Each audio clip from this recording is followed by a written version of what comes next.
mau atau tidak, tiba saatnya pasti mati. Orang kaya, orang miskin, raja-raja, rakyat biasa, terus dimase. Jangko dulu bos, orang bagus ini bapak. Kalau bukan beliau tidak ketemu kita di sini. Maka justru didoakan sehat-sehat ya. Semua mati, berarti yang jadi masalah bukan mati. Yang jadi masalah illa wa antum muslimun, kecuali kalian mati dalam keadaan beragama Islam. Ayat ini Jumat. Berarti Allah ingin informasikan kepada kita, orang Rapang, kau mengaku Islam, lahir kau Islam, agamamu Islam, nikah syariat Islam, tapi belum tentu kau mati dalam keadaan Islam. Adakah orang Islam mati kafir? Banyak. Siapa mereka? Contoh jinnya jangan kau marah. Contoh ji,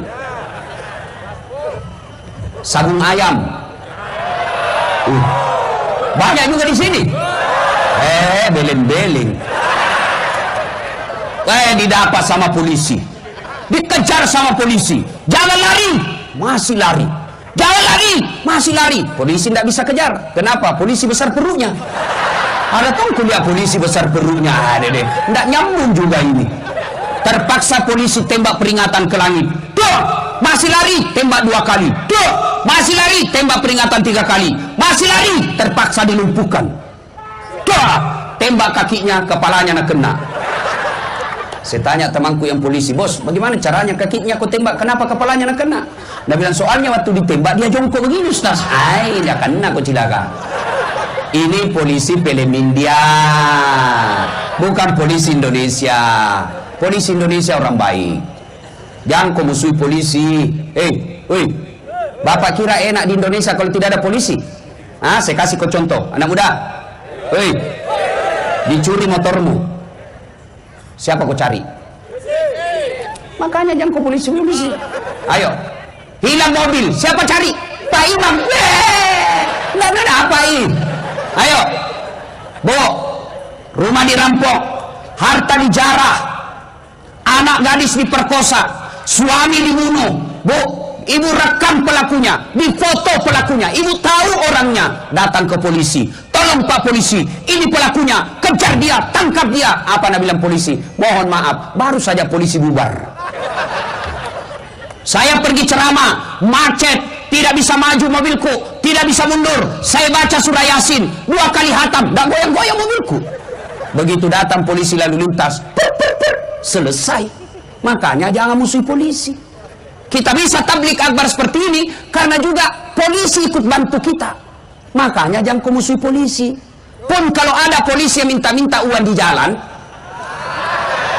biar anak SMP nak minta juga uangnya. Kau melanggar, kau dah lihat ini rambu-rambu. Saya lihat je Pak. Kenapa kau langgar? Saya tidak lihat Bapak. Kenapa kau tidak lihat saya? Bapak sembunyi di tikungan. Karena tuh biasa pasif-pasif gitu. Pak Cetong ini polisi film India. Bukan polisi Indonesia, polisi film India.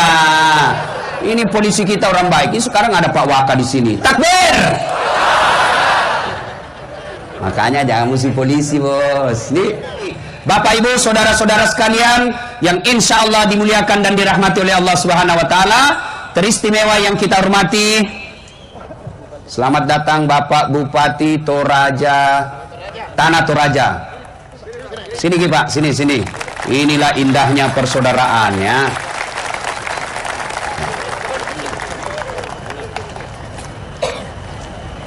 Ya.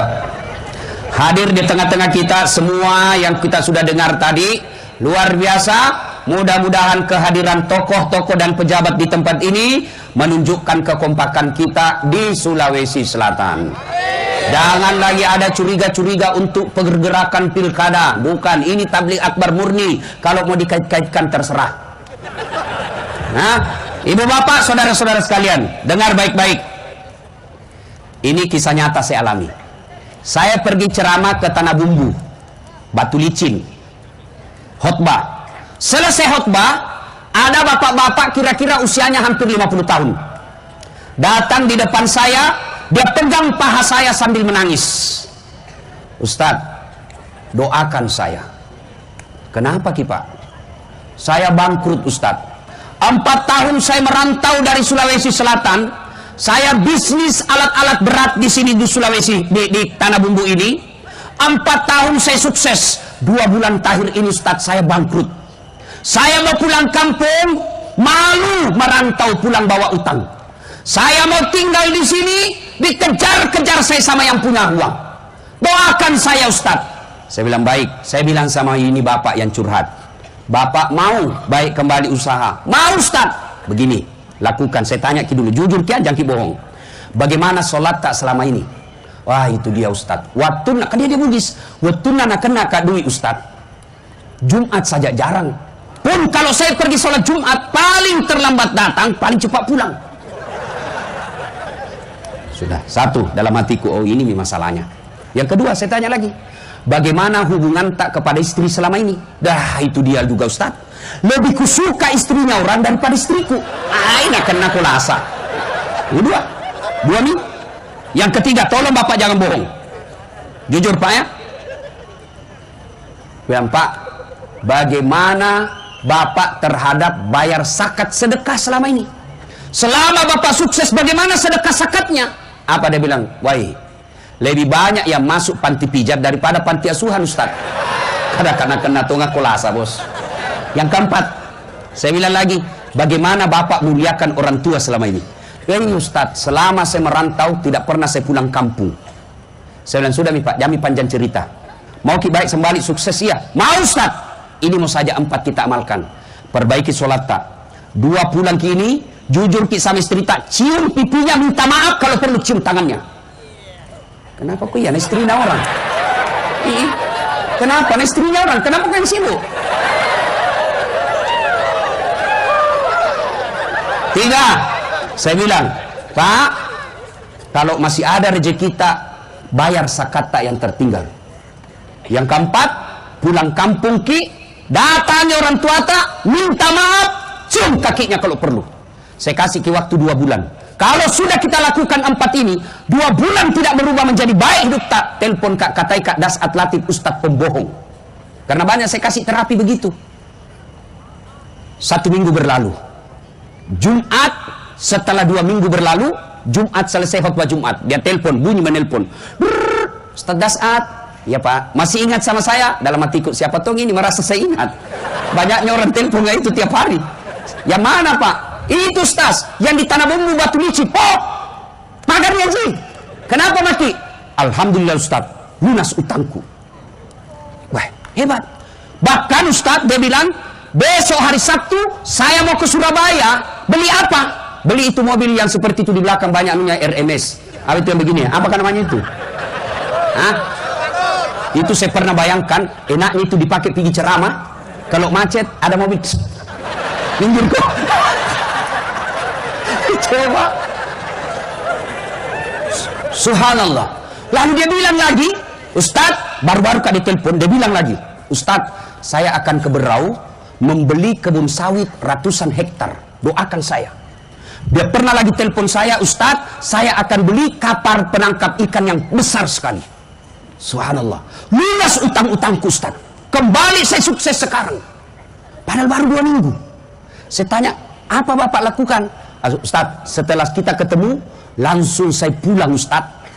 Saya jual semua hartaku yang tersisa. Lalu saya pulang kampung. Saya cium kakinya ibuku minta maaf. Saya cium istriku, ku minta maaf, ku cium tangannya. Kenapa nak kau sibuk semua istri lawan? Apalagi, ku bayar zakat sedekahku Ustadz. Alhamdulillah, sampai sekarang masih sukses dan berjaya. Ini kisah nyata yang saya alami dengan Bapak Haji itu. Alhamdulillah. Rahasianya 4. Ini muka-muka ini saya lihat semua. Muka-muka yang penuh masalah. Apalagi yang paling depan di sini. Banyak semua masalahnya ini. Ini bupati masalahnya mau 2 periode. Masalah semua ini bos. Betul. Dia datang di sini ketemu Rusdi Masih, besar masalahnya. Percayalah Pak. Percaya. Semua orang punya masalah. Hah? Sudah 2 periode selesai masalahnya, ditangkap KPK. Bukan yang di sini, bukan di sini. Ayo, adik-adik sekalian, apa masalahmu dulu waktu kuliah? Mau kau sarjana. Sudah sarjana selesai masalahmu, mau kau jadi pegawai. Sudah pegawai selesai masalahmu, mau kau kepala bagian. Sudah kepala bagian, mau kepala dinas. Sudah kepala dinas, mau sekda. Sudah sekda, mau bupati. Sudah bupati, mau 2 periode. Sudah 2 periode, mau jadi gubernur. Itu tidak jadi dilarang dalam agama. Tidak dilarang, lakukan aja semua itu. Ustadz, Bapak kira bukan masalah itu Ustadz? Banyak masalahnya itu Ustadz, Pak. Ngatur jadwal, sudah ditentukan, tiba-tiba RMS menelpon, mengancam. Aduh, susah ini Pak diterima. Hah? Iko bawan na Ustaz, pahami. Kung kato pole, pura ni mapasak baleho dek bu pole. Iko manikma kan Ustaz. Saya bilang, kenapa Bapak pasang baleho na belum pakai ACC? Kenapa mati naman intimidasi Pak? Luar biasa. Kadang-kadang kita ditipu. Ustaz, bikin ceramah Ustaz. Iya, karena saya tidak pakai manajer Pak. Saya tidak mau nanti dibilang kayak artis saja. Iya, di mana? Ini Ustaz. Dari bandara ke situ, bagaimana caranya? Ustaz, dari bandara ke pelabuhan dulu 1,5 jam Ustaz. Biasa. Terus naik speedboat lagi Ustaz. Paling lama 2 jam. Sama daerah Kalimantan. Oke, siap. Turun. Sampai pelabuhan. Katinting. Bukan speedboat. Kami itu katinting sama speedboat. Kalau speedboat, kalau katinting, tok. Kadang-kadang dalam hatiku, nanti ibu sika. Sudah 2 jam kuliah jamku, belum sampai. 3 jam, belum sampai. Aku bilang, Haji, kita bilang itu hari 2 jam Ji. Ini mau pakai 4 jam belum sampai. Nah bilang, Ustaz sebenarnya ini 9 jam. Kenapa Bapak bilang cuma 2 jam? Dia bilang, kalau saya 9 jam, pasti Ustaz tidak mau datang. La haula wala quwwata illa billah. Saya pergi ceramah di Palopo. Saya pergi ceramah di Palopo. Dikira, sehingga saya sopir kencing. Waktu saya pergi, tidur Pak, di belakang. Begitu singgah mobil, saya lihat, mana ini sopir? Kuliah, kencing. Saya turun, dia turun pintu kanan, saya turun pintu kiri. Begitu saya kencing duduk, dalam hatiku sekalinya tidak tahu kayak ini turun. Weh bener lah, weh Pak. Weh, bisa naik Kak. Pak, Masya Allah Pak. Jam 1 subuh. Semua mobil saya kasih lewat, tidak ada mobil saya. Saya mau teleponku ikut di mobil. Ada lagi anak muda singgah, saya mau telepon sopir. Jangan kok ketawa cilaka. Senang ini kalau saya siang. Ada anak muda, pinjam HP-mu. Baru kau sadar, aku hafal nomornya sopir. Pasrahlah saya di pinggir jalan. Semua mobilku kasih lewat, tidak ada. Yang ke Makassar tidak mau singgah, yang ke Palopo tidak mau singgah. Kenapa? Saya pakai putih-putih waktu itu. Aku bilang, kira Kak barangkali pocong ini. Jadi saya melekat, saya di tengah jalan mau begini. Saya kira betul kan nanti saya tak ada nilai. Jam berapa dia pulang Pak? Baru sadar, waktu azan. Allahu Akbar, azan subuh. Balik ini sopir. Main Pak Ustaz. Waduh, jam berapa dia sampai di Kera? Jam 6.15 pagi. Mulai jam 1. Puasa kuyup saya Pak. Saya mau tempelin, lebih besar dari saya. Ini sopir Pak. Yang paling saya jengkel lagi, sampai saya di kantor wali kota Palopo. Ustaz, kenapa bisa kita lupa koper tak? Dalam hatiku, mak beli si sopir ini. Bukan koper, ku lupa Pak Wali. Saya nak lupa itu sopir tak.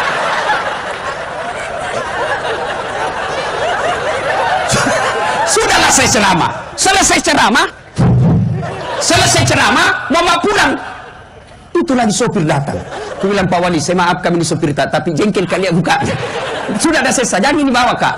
Tapi apa hikmahnya? Honorku ditambah. Uang capek bos. Makanya waman yusri yusra. Bersama dengan kesusahan pasti ada kemudahan di dalamnya. Tidak ada orang tidak ada masalahnya. Semua orang punya masalah. Bohong kalau ada orang tidak ada masalahnya. Coba, semua kita punya masalah. Ketika ada masalah, yang pertama solusinya pada cengi sempajamu bos. Cari tamati kau bisa sukses kalau kau tidak sholat.